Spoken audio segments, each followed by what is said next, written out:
Hello and welcome to the Week 4 Supplemental Lecture on Karl Popper's Science, Conjectures and Refutations.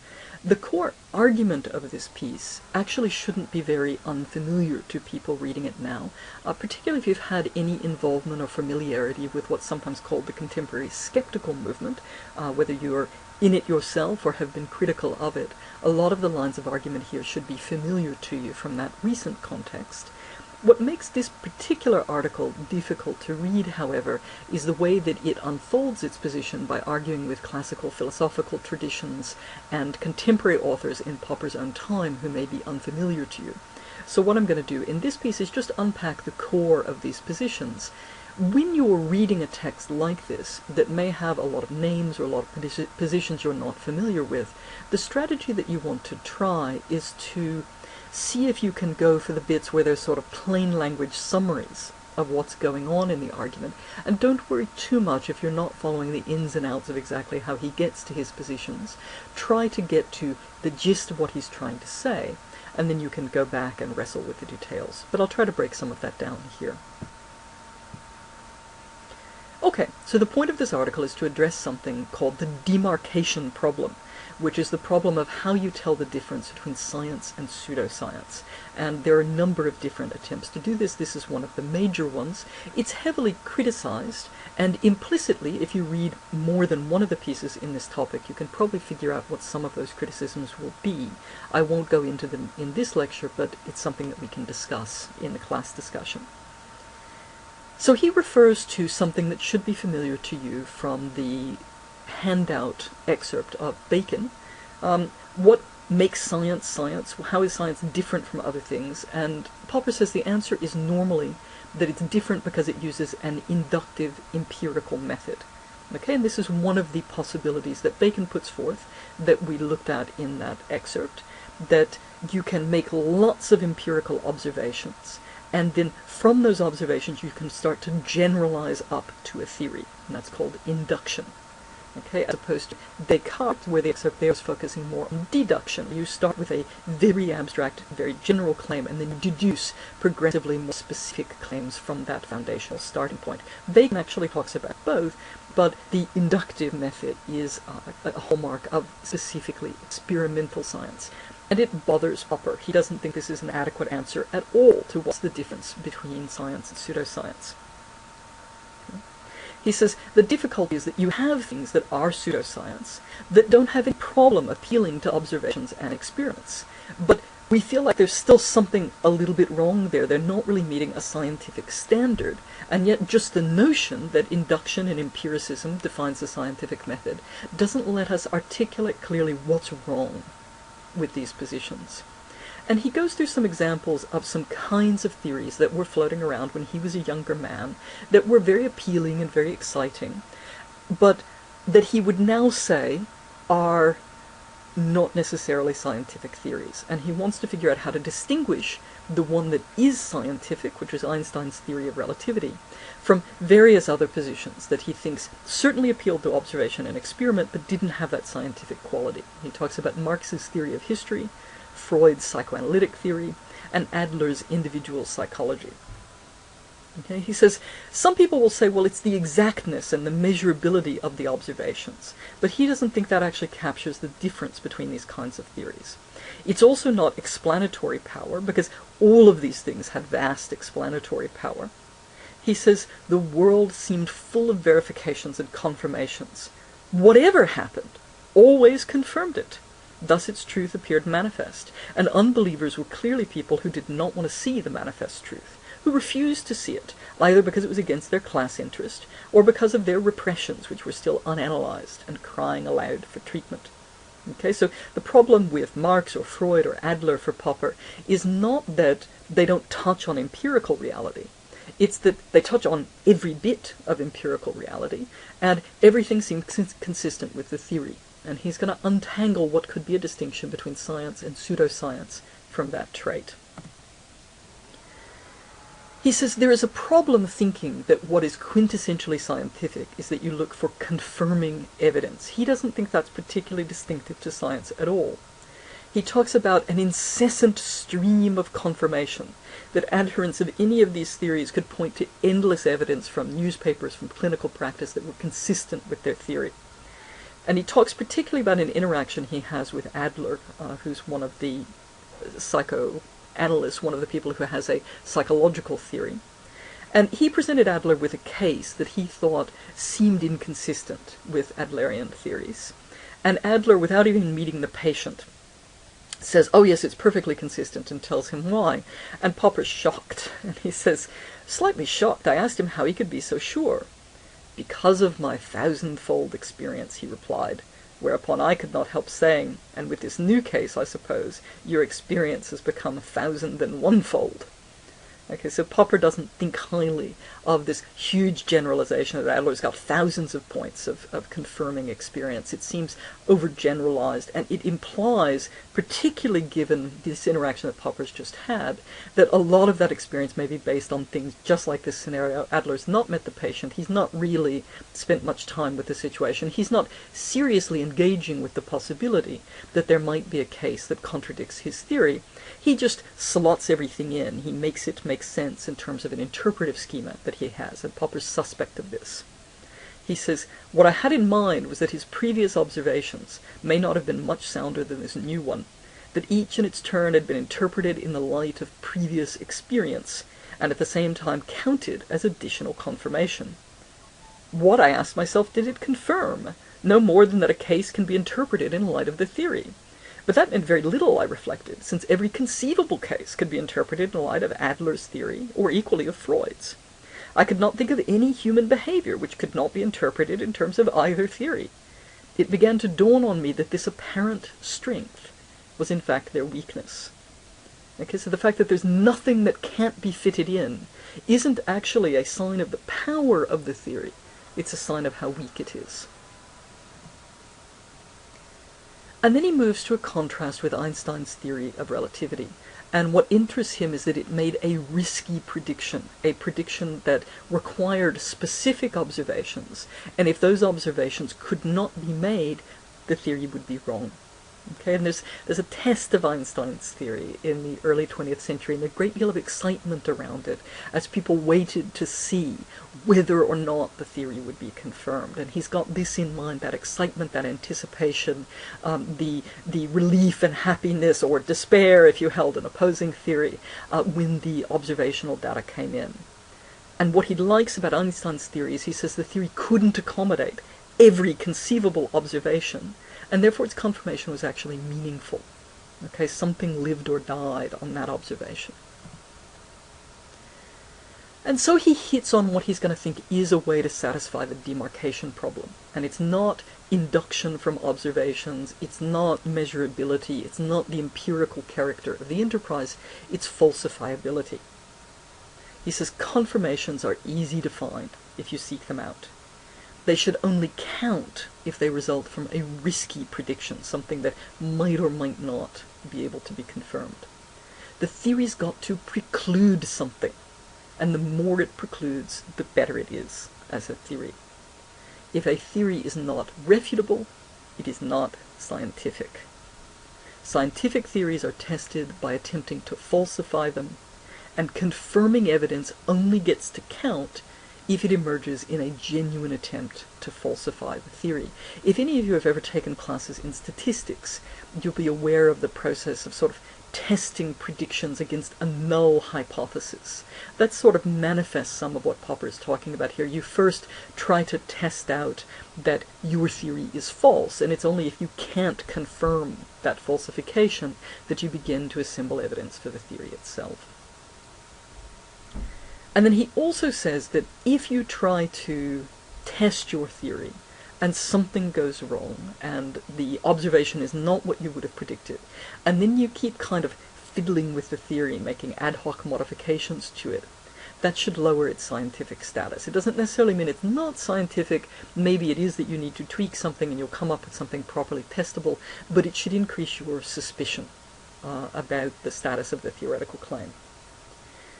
Statements or systems of statements, he says, in order to be ranked as scientific, must be capable of conflicting with possible or conceivable observations. So there are theories, for example, we have in physics today, where there are predictions based on those theories, but we don't actually currently have the equipment to test and to make the observations that would be required to adjudicate between the theories.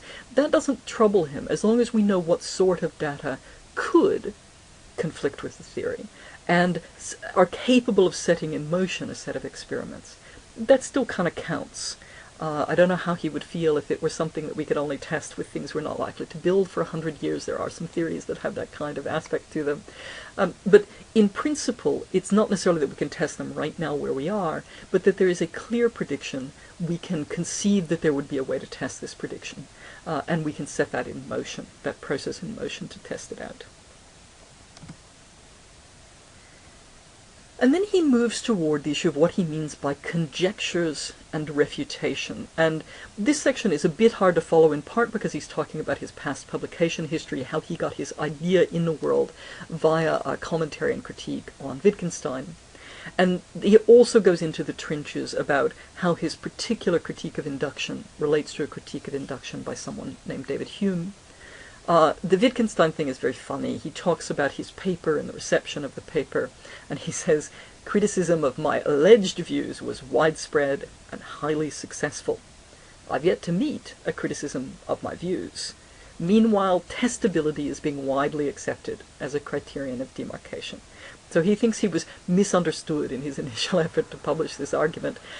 He thinks the argument is very sound and hasn't been accurately criticized, but is widely perceived to be criticized.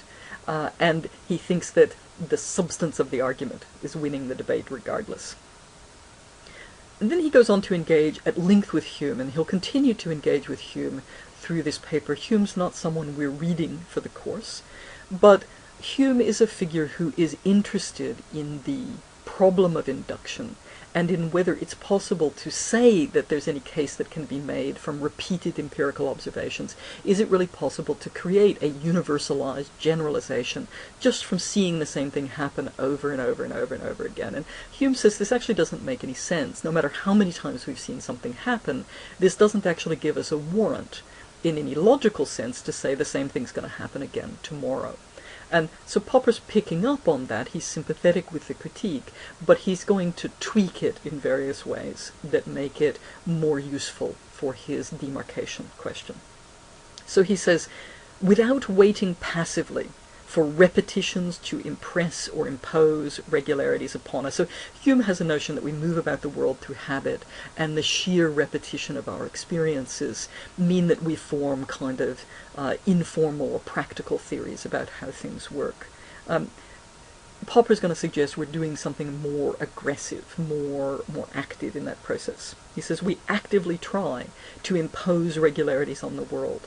We try to discover similarities in it and interpret it in terms of laws invented by us. Without waiting for premises, we jump to conclusions.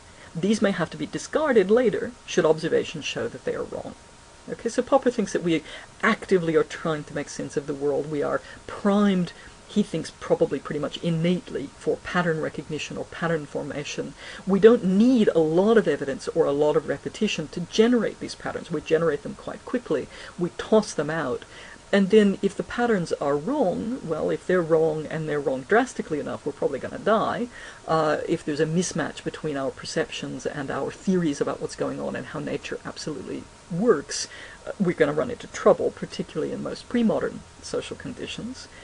But this is, he thinks, how we form our theories. They're not generated from the ground up by passive reception of sense perceptions. We impose them on the world. And what the sense perceptions can do, though, is help us work out whether the theories have anything to them at all. And he calls this a theory or a process of trial and error, of conjectures and refutations. Okay, so we have conjectures, we make hypotheses, we have theories about how things work, which can then be refuted by our experience. He says scientific theories were not the digest of observations, but they were inventions, conjectures boldly put forward for trial, to be eliminated if they clashed with observations that were rarely accidentally, but as a rule undertaken with the definite intention of testing a theory, by obtaining, if possible, a decisive refutation. Okay, so he thinks Hume's argument's too passive about the process, and he puts forward this image almost of sort of bold ideas going forth to war, into competition. There's very sort of strong market analogies with this, and also some natural selection analogies. But science is the process of consciously coming up with these theories and going out and seeking refutations to see if they stand. And he says when he tries to present this, he gets a lot of resistance. There is a widespread belief that the way we come up with theories is through a steady accumulation of observations that we generalize from. And he says this is just absurd. It doesn't make any sense. No one observes anything without having a purpose in making the observation or an expectation about what they may or may not find. The theory is always already there, or the observations are nonsensical. And he talks about sort of mean things like going into students in a lecture and saying, all right, everyone, I want you to write down everything you see. I want you to write down everything you observe. And everyone's sort of staring around going, what sort of thing? What do you want us to be observing? Okay, you can't just observe everything indiscriminately. Okay, so there's always a theory there. All you can do is be dishonest with yourself about the existence of that theory that's shaping your observations, and he doesn't think that's a very good thing to do. And aside from all of the theories that we might have in a scientific sense, or expectations that we might have due to society or culture, he thinks that, look, at base there are probably some kinds of inborn expectations, an expectation of finding regularities in our environment. Otherwise we wouldn't survive very long. And he compares this to something in Kant that we've not read directly for this course, but it is the same Kant that we've engaged with. Kant has a notion of a priori categories that runs along a similar line, that sort of the bombardment of sensory experiences would be overwhelming, indifferentiable, unintelligible, unless there were something already within us that were actively structuring what we were receiving. And he says, look, it could be something like this. But Kant's version of it, Popper is not very happy with. He says, Kant proved too much. In trying to show how knowledge is possible, he proposed a theory which had the unavoidable consequence that our quest for knowledge must necessarily succeed, which is clearly mistaken. And again, we did touch on aspects of this element of Kant's theory, this expectation that reason is going to be able to win out. Okay, Popper is in a sense more secular here. He thinks there's something a bit mystical or metaphysical about this aspect of Kant's claim. When Kant said, our intellect does not draw its laws from nature, but imposes its laws upon nature, he was right. But in thinking that these laws are necessarily true, or that we necessarily succeed in imposing them on nature, he was wrong. Okay, so Kant assumes that there's some kind of beneficent, providential thing that's going to make our reasoning faculties conform with what's really the case in nature. Popper, writing considerably later, isn't writing in a period where people are inclined to think that that's the case. Popper says, nature very often resists, quite successfully, forcing us to discard our laws as refuted. But if we live, we may try again. Okay, some theories are fatal. If you think you can walk off the cliff and just keep going across the air, that's going to get refuted empirically, possibly in a lethal way. Okay, but if you survive your wrong theory, you can try again. And he talks about the difference between dogmatism and science, and he's really writing fairly late to be making some of the kinds of analogies he's making, but he talks about dogmatism being characteristic of primitives and children. Okay, so again, this equation that's sort of embedded in the tradition that there's something about non-modern societies or primitive aspects of the contemporary world that is childlike, as though it is not a fully adult way of being. But he says, increasing experience and maturity sometimes create an attitude of caution and criticism rather than dogmatism. So again, like Kant, this equation of the development of reasoning with growing up, with becoming an adult, with becoming mature and leaving behind one's minority. Now he says the critical attitude that's characteristic of science shares with dogmatism that it rapidly develops expectations. Okay, so what's different between the two is not that there's some sort of really quick judgment that develops an explanatory framework. The difference with science, with the critical attitude, is that it's willing to revise or abandon its systems of expectations, its theories, in light of observation. So he says dogmatism aligns with pseudoscience and the critical attitude with science. And because of this, where science begins for Popper is not with experimental observation. Bacon is wrong. It doesn't begin with experimental observation. It begins with the criticism of myths. It begins by taking our received theories and asking whether they hold up, and observations slot in there, in that process of criticism, rather than in the process of forming the theories themselves.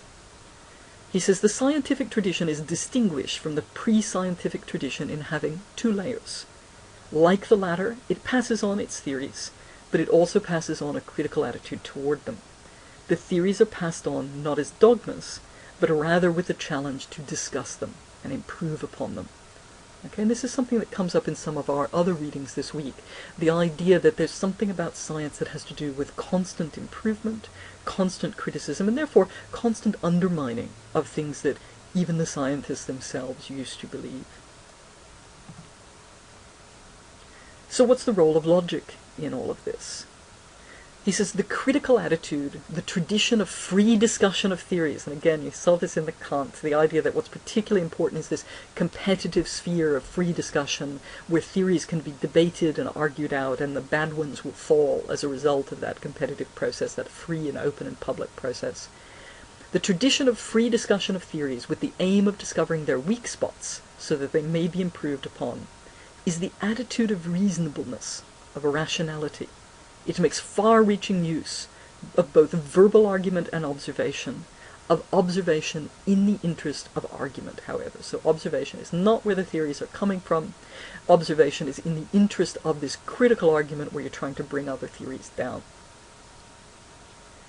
And then he talks about problems in some of the classical texts and what they expect you to be able to do due to the application of logic and observation. He talks about the mistaken hope that it would lead to the solution of all the great old problems, that it would establish certainty, that it would help to prove our theories, to justify them.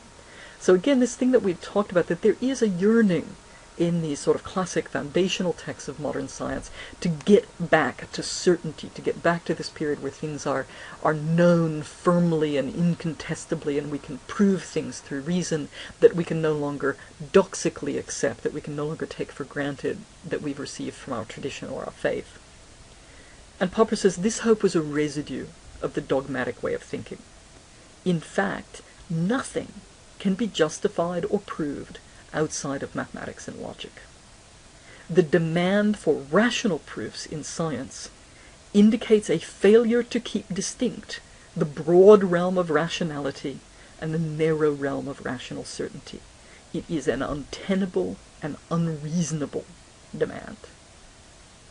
Okay, so he's rejecting here this desire for certainty, this feeling that science and reason and logic can refound on some firm ground what we might have had at one point through dogmatic acceptance of tradition. It's not the nature of the game. You can still use deductive logic, he says, but this is not to enable proofs of everything that we think scientifically. It enables us to find weaknesses in the theories that we've put forward. So you can find those weaknesses in part by exploring the logical consequences of the theory, and sometimes when you follow those consequences through, you'll find evidence that the theory itself, in fact, can't be sustained. Okay, so logic's got a role, but we're not going to be able to do the Cartesian thing. We're not going to be able to do what Descartes hoped for, any more than we're going to be able to do what Bacon hoped for. Okay, these are residues of an old dogmatic orientation that was trying to task science with more than it can reasonably be expected to do. So what does it mean? What's the status when we say we believe in a theory? In what sense is that a valid thing to say? He says, Hume was right in stressing that our theories cannot be validly inferred from what we can know to be true, neither from observations nor from anything else. He concluded from this that our belief in them was irrational.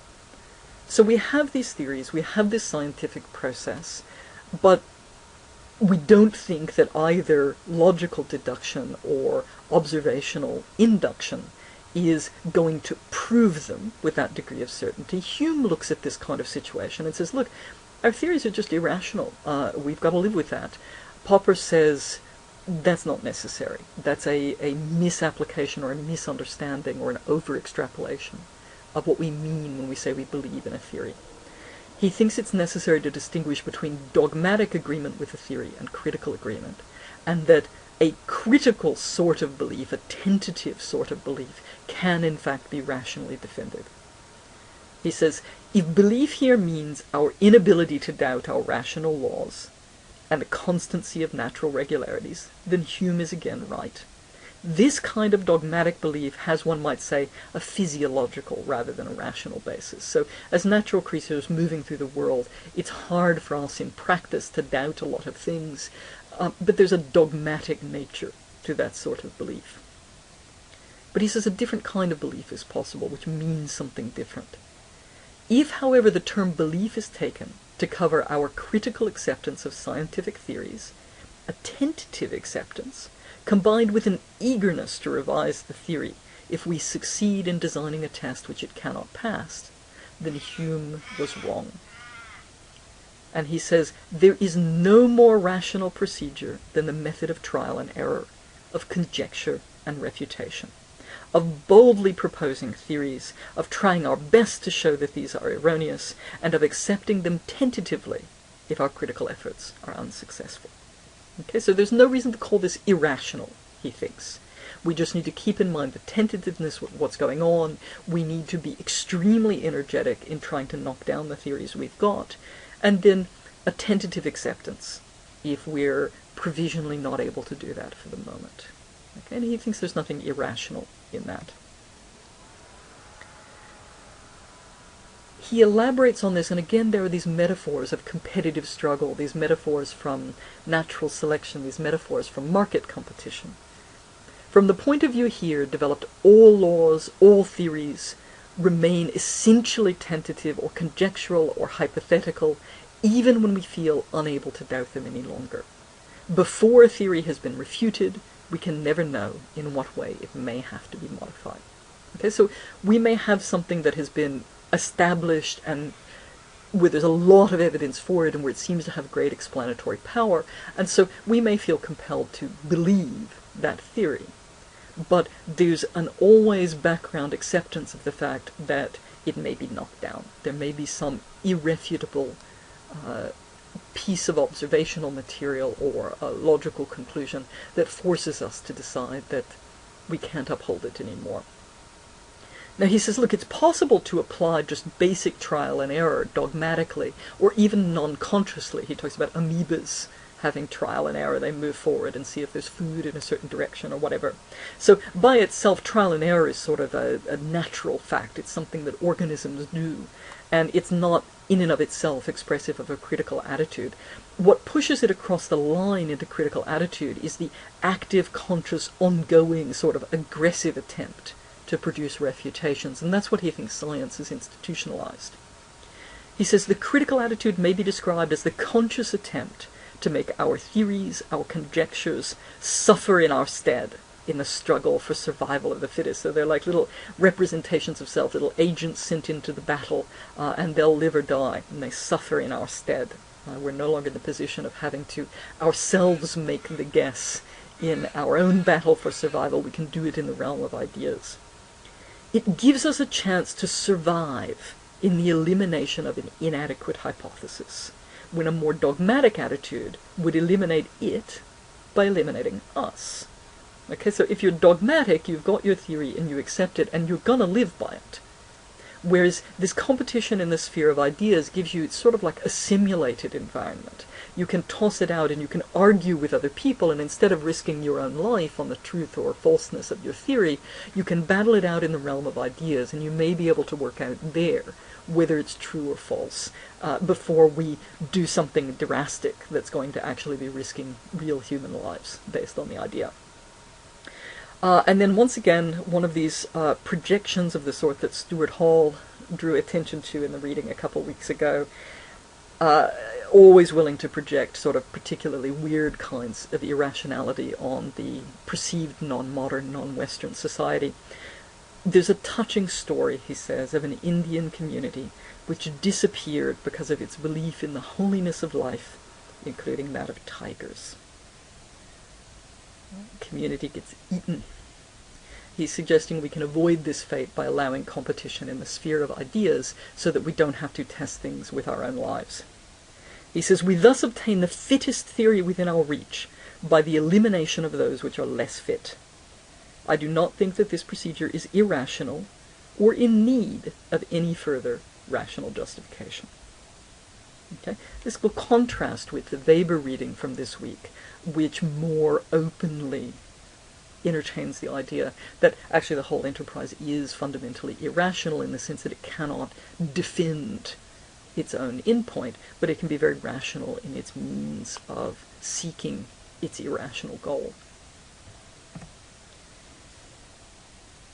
And then he returns to the issue of the inductive method, and this is his sort of bugbear in the piece. It's the thing that particularly annoys him, running into people, into practicing scientists who are saying that this is how they work, that they make their observations, and they generalize up from those observations to theories. And he says, no rule can ever guarantee that a generalization inferred from true observations, however often repeated, is true. Okay, he just thinks this is an obvious logical point. And the success of science, he says, is not based upon rules of induction, but depends on luck, ingenuity, and the purely deductive rules of critical argument. Okay, it's happenstance why theories occur to us. Maybe there's something in our immediate social environment. Maybe something personally happens that triggers an idea. Maybe we do have one or two observations, but certainly not enough to build the theory out of it. But what lets us hang on to those theories is argument which takes space in the sphere of logical deduction, where we hash it out and figure out if we're going to accept particular theories, figure out whether we agree that particular observations support or contradict them. He says, induction, i.e. inference based on many observations, is a myth. It is neither a psychological fact, nor a fact of ordinary life, nor one of scientific procedure. Okay, so he does not think that this is how we function in a non-scientific context. He thinks we jump to our theories and our expectations very, very quickly, inadequately primed by observation, and he certainly doesn't think that it's characteristic of scientific procedure. The actual procedure of science is to operate with conjectures, to jump to conclusions, often after one single observation. So people get inspiration, they get an association based on something that happens. Okay? The key is not where the conjectures come from. That is not what makes them scientific. Where the conjectures come from may not be all that different from where any conjecture comes from.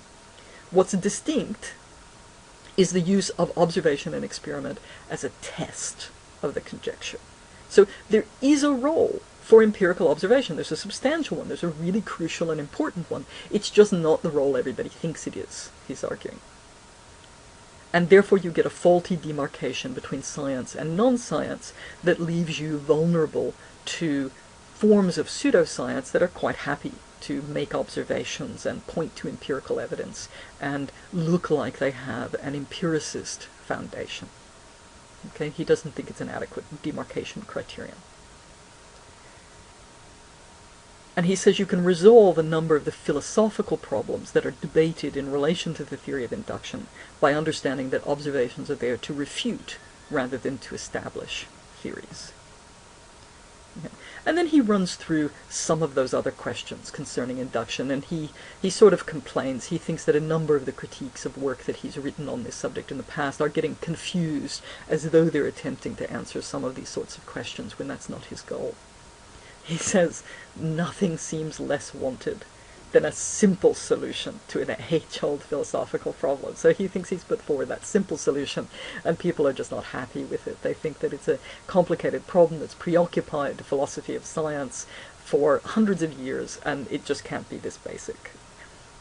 And then he asks a number of other questions that come up in debates around induction. He says, how do we jump from observation to a good theory?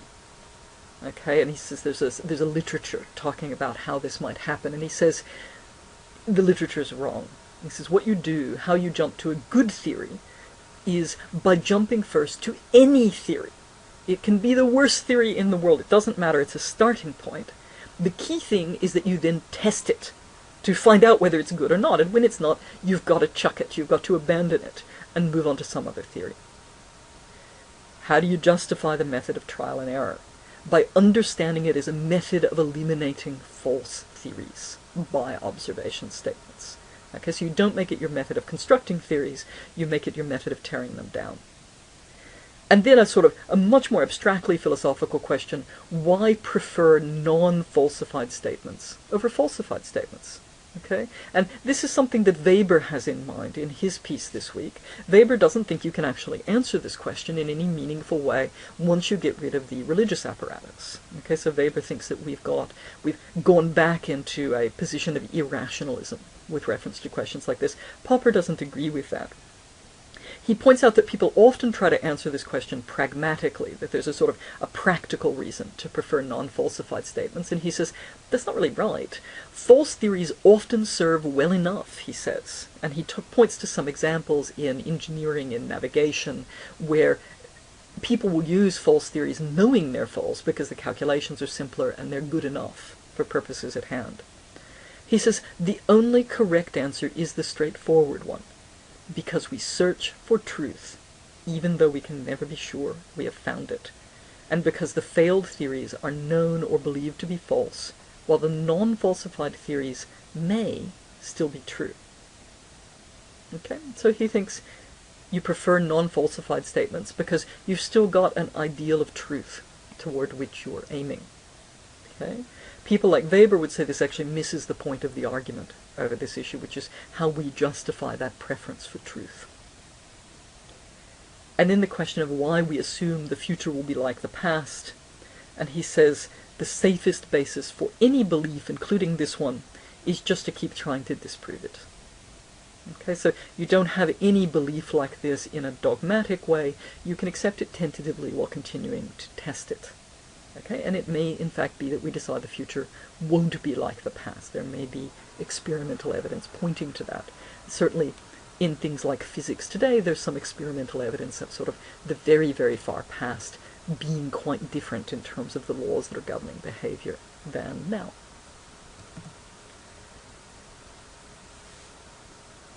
And he talks about here a debate that's going on over whether, in the end, science isn't just some other kind of ideology under a dressed-up, puffed-up name.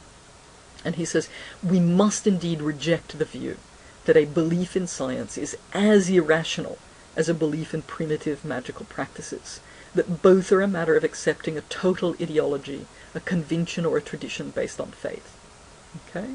Whoever he's directly replying to here, this is sort of the position that's coming out in the Weber piece. He said one should also be careful not to confuse the problem of the reasonableness of the scientific procedure and the tentative acceptance of the results of the procedure, i.e. the scientific theories, with the problem of the rationality or otherwise of the belief that this procedure will succeed. Okay, so he says, in practice, scientists who are engaged in this method of refutation, who have these tentative acceptances of theories and the rest, often do fall into a kind of an in-practice belief that if they follow this procedure, they're going to succeed in developing true theories. He does think that that falls outside the bounds of rationality, but he doesn't think that that bit is a necessary thing that has to happen if you engage in science as he understands it. It's sort of a false extrapolation that some scientists will make from the procedure that he's describing. And then he talks about people tending to emphasize or talk about the probability of a theory being right versus the degree of corroboration we've got for the theory. And he likes the concept of degree of corroboration much better than he likes the concept of probability, because he said the issue with asking what's more probable when you just sit and look at some theories is that the smaller and more modest the claim, the higher the probability is always going to be that it's right. So totally uninteresting and kind of useless theories that are about very small, very immediate, very direct things are always more probable but they're not more interesting and they're not more useful for the scientific enterprise. So greater explanatory power, theories that talk about large varieties of phenomena and try to draw them together in some explanatory framework, are always going to be lower in probability. Okay? But we can assemble corroborating evidence for them. And the more corroborating evidence, particularly combined with their greater explanatory power, the more powerful and useful they are as theories. And then he's got an appendix on further problems. It's up to you whether you try to read this. It's quite dense and it's a bit breathless. It's a list of additional problems and questions that, with some quick pointers to other works where he's treated these issues, or sketches of arguments that could be further developed. Some of you who are thinking maybe about writing papers on this issue may want to follow up on some of these things. But the basic argument is the one that's made in the body of the paper, not the appendix, which is this very strong sense that the definition of science, what makes science science, is the putting forward boldly of falsifiable theories, and then this discursive process of aggressively ripping them apart and figuring out what stands after that competition.